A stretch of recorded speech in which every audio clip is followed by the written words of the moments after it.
में संसद में एक बार फिर बड़ा हंगामा देखने को मिलेगा, क्योंकि जो सूत्र हैं बता रहे हैं केंद्र सरकार वक्फ को लेकर एक अधिनियम लाने जा रही है, संशोधन प्रस्ताव लाने जा रही है। देखिए, ये तो कैबिनेट क्या निर्णय लिया है, वो क्या संशोधन आएगा वो तो हम लोग देखेंगे, लेकिन हंगामा क्यों मचेगा भाई? वक्फ को लेके डिमांड कोई आज की तो नहीं है। वक्फ बोर्ड में सुधारों की 1986-87 में भी हम लोगों ने देखा था कि वक्फ में सुधारों की डिमांड की गई थी जब शहबानो केस आया था। तो 85-86 के डिमांड से कांग्रेस पार्टी की ही सरकार से ये डिमांड उठती आ रही है। 40 साल पुरानी डिमांड हो गई है कि वक्फ बोर्ड में सुधार किया जाए। आज अगर सरकार सुधार करने जा रही है तो हंगामा किस बात का? सबको समर्थन करना चाहिए। अब वक्फ बोर्ड की जितना ये है कि किसी भी जमीन पे उंगली रख दी वक्फ बोर्ड ने, वो जमीन उसकी हो जाएगी, ये नियम है। ऐसा इस देश में होना चाहिए। वक्फ बोर्ड से पीड़ित लोग ज़्यादातर कौन है? तो मुसलमान ही हैं जिनकी ज़मीनें कैप्चर की गई हैं। तो ऐसा कोई संशोधन, ऐसा कोई नियम आए जिससे आम जनता को फ़ायदा मिले, तो हंगामा क्यों?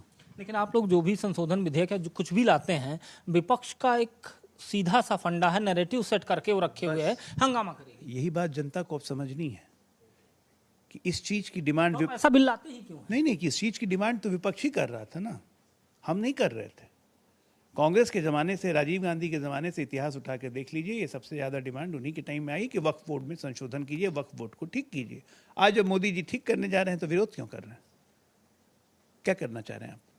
उन लाखों मुसलमान की जिनकी ज़मीन पे विवाद है, जो कोर्ट भी नहीं जा सकते हैं, क्या उनको रिलीफ नहीं देना है? मुसलमानों को वोट नहीं चाहिए क्या कांग्रेस पार्टी को, समाजवादी को, तृणमूल कांग्रेस को? बता दें सर। एक और प्रश्न है आपसे, चूंकि महाराष्ट्र में उद्धव ठाकरे ने कल एक स्टेटमेंट दिया, बयान दिया, अहमद शाह अब्दाली का जिक्र करते उन्होंने गृह मंत्री अमित शाह की तुलना अहमद शाह अब्दाली से कर दी। अहमद शाह अब्दाली मतलब मराठा सेंटिमेंट, एक तरह से 1761 की उस पानीपत की जंग को याद करते हुए तकलीफ में आ जाता है।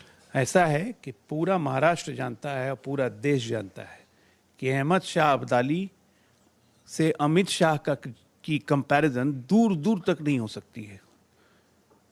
अमित शाह जन्म से, कर्म से, अपने समय से हिंदू और सनातनी रहे हैं, और ऐसे ऐसे अब्दाली टब्दाली के नज़दीक भी जाना, फटकना, उसके संगति में रहना भी पसंद नहीं करेंगे।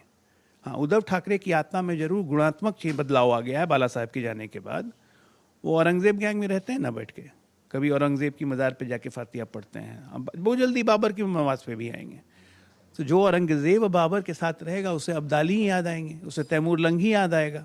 शिवाजी कहाँ याद आएंगे? शिवाजी महाराज नहीं याद आएंगे अब उद्धव ठाकरे को।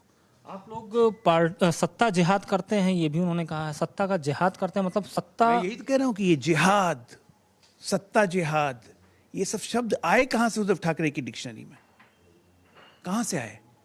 इतना प्यार हो गया है इस जिहाद से, धर्म परिवर्तन करवा लें। धन्यवाद। हमारे साथ बातचीत कर रहे थे भारतीय जनता पार्टी के राष्ट्रीय प्रवक्ता अजय आलोक। न्यूज़ इंडिया के लिए कैमरा पर्सन भूषण के साथ अजय श्रीपुर शुक्ला।